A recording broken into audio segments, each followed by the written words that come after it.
Well, our main focus in St. John, like Wall Street and the whole world movement is focused on a global movement. We're trying to focus more on our own community. I personally believe that you have to focus at your home before you can focus with your neighbors. You got to take care of your own before you take care of anybody else. So mainly here it's our poverty line. There's a big gap between the rich and the poor, and a lot of discrimination between that. I mean, we choose to camp out here to stand up for the people that are either scared to or don't know how to, while there's plenty of people in St. John that actually do camp out in tents around the city that you may never see. There's a lot of homeless, and they're kind of ninja.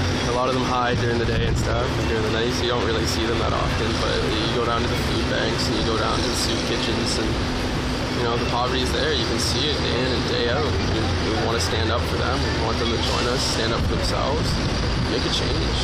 So Peter, just and it's obvious, I think it's a really important part of this. But have you had the experience to be around a lot of people like that, or to meet people in those? I've actually been in poverty my entire life. My mom was a single mother on disability. I grew up with it. I've been out of work for a year, so I've been on social assistance for most of that time trying to find work. I get a lot of discrimination basically on the way I look for jobs. A lot of the corporate world doesn't want somebody with like a dread hawk and tattoos and piercings. They're like, no, you're not good. Like, I used to do door to door, so I can sell, but they just look at me and they don't want it. And there's not really much to do for work in St. John. I mean, if you get a trade, you end up getting shipped out. Bigger corporations usually outsource to the Middle East and stuff, so we don't have jobs at home unless you want to sell shoes, do call center work. That's basically all I can find around here, and I can't do call center work. But yeah, so I've talked to a lot of other people. My mom knows a lot of people in this city. She introduced me. I see impoverished people all over the city, and it breaks my heart every day to see it.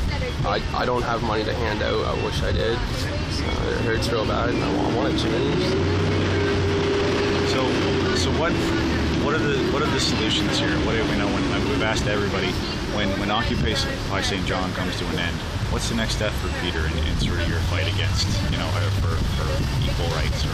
Well, I haven't really thought about it because it's my main focus. I'm not going to give up on this until either we literally can't do it anymore or we don't need to do it anymore. From here, I plan on going maybe to other organizations, helping there as much as I can, bringing my ideas, bringing my knowledge, my experience from here, seeing how I can progress everything. I mean, right now we're just trying to bring awareness. A lot of people say they know a lot about poverty, and a lot of people see it, but then again, there's a lot of people that just don't notice, and everybody needs to see it because, it needs to be known. That's about all I can stress. It needs to be known, so we got to take baby steps and just awareness, and when everybody's aware and put in their 2 cents and their help, and we can actually move forward to actually making changes and getting stuff fixed. What does your mother think about you being out here?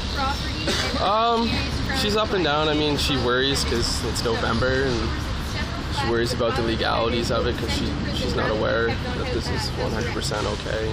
It's crown land. We're allowed to be here and stuff like that. But she supports it. She knows that I'm doing a good thing. She protested for gay rights most of her life, so I'm used to doing stuff like this. And it's not really a protest. It's more of a process, taking the steps to make the changes. Is that an example of hers part of what inspires you to do things like this? Oh yeah, she definitely inspires me to make changes and help everybody out. Try to do it. I tried to do something like this years ago, but I didn't really know how to go about it. So thankfully there was some other people to come along, like, this is what you need to know. Took that information, put it into practice, and here I am.